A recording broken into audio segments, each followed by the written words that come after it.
डरावनी कहानी। फुसफुसाते बरगद का पेड़।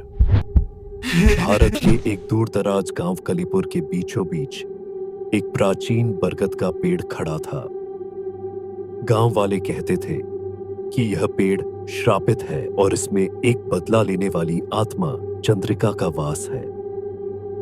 चंद्रिका कभी गांव की एक वैद्य थी, लेकिन अकाल के समय लोगों ने उन पर जादू टोने का आरोप लगाया।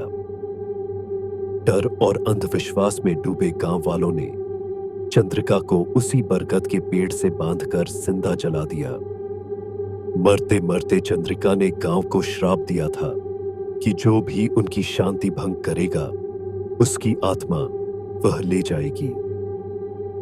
एक रात रवि, जो शहर से अपने पैतृक गांव आया था, ने इस कहानी को सुना। उसे गांव की इन बातों पर भरोसा नहीं था। उसके चचेरे भाई ने उसे आधी रात को उस पेड़ को छूने की चुनौती दी। शराब के नशे और अहंकार में डूबा रवि मान गया। जैसे ही घड़ी में 12 बजे पूरा गांव एकदम सन्नाटे में डूब गया। रवि हाथ में टॉर्च लेकर पेड़ की ओर बढ़ा। हर कदम के साथ हवा ठंडी होती जा रही थी। अचानक उसे धीमे धीमे फुसफुसाहटें सुनाई देने लगी, जैसे कोई पुरानी भाषा में कुछ कह रहा हो। उसकी टॉर्च झपकने लगी और पेड़ की छाया किसी जीवित प्राणी की तरह हिलने लगी।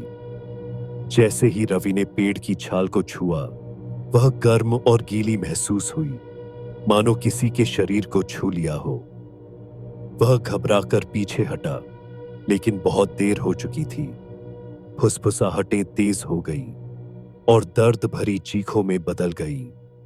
पेड़ की जड़ें जमीन से निकलकर रवि के पैरों को जकड़ने लगी।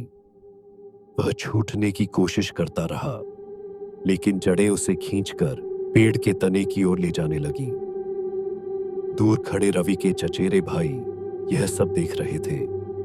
उन्होंने रवि की टॉर्च को गिरते हुए देखा और उसकी चीखों को सुना। सुबह गांव वाले वहां पहुंचे, लेकिन रवि का कोई निशान नहीं मिला, सिवाय उसके पैरों के निशानों के, जो पेड़ तक जाकर खत्म हो जाते थे। पेड़ की छाल पर एक नया निशान बना था, जो किसी इंसानी चेहरे जैसा दिखता था। अंतिम मोड़। कुछ दिनों बाद रवि के उसी चचेरे भाई की हथेली पर एक निशान उभर आया, बरगद के पेड़ जैसा। अब फुसफुसाहटें उसका पीछा करने लगी, यहां तक कि उसके सपनों में भी। अगला नंबर उसी का था।